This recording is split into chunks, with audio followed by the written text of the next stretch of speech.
come in any religious text there's like no female prophets, barely any female prophets?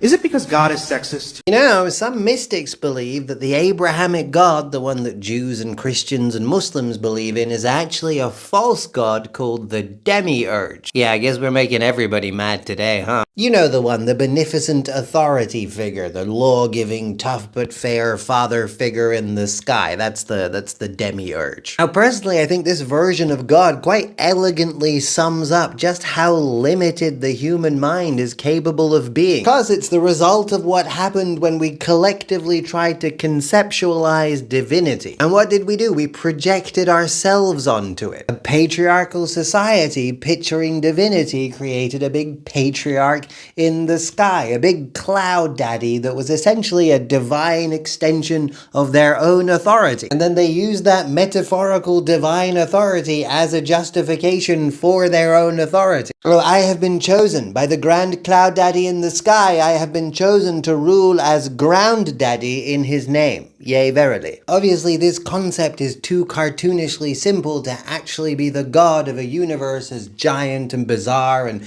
abstract and weird and wonderful and terrible and beautiful as the one we're actually in. I contend that if you're gonna conceptualize God at all as anything, then it kind of has to be everything. All of the known and the unknown, the good, the bad, the light, the dark, the beautiful and the ugly, all conceptualized as a single entity. From that perspective, the Demiurge, the human conceptualization of a god, would merely be a minor aspect of that all-encompassing thing, masquerading as the thing itself. That's the false god accusations, or at least my favorite version of it. But of course, from that perspective, everything would be a minor aspect of that all-encompassing thing, including you and me. I think that's the point of the whole God created man in its own image, that it's all one big thing, one energy that creates and experiences itself, a pattern that infinitely repeats itself on every level of reality, or as above, so below, as they say. So it almost seems fitting that human beings, as a minuscule reflection of some divine infinity, would then immediately turn around and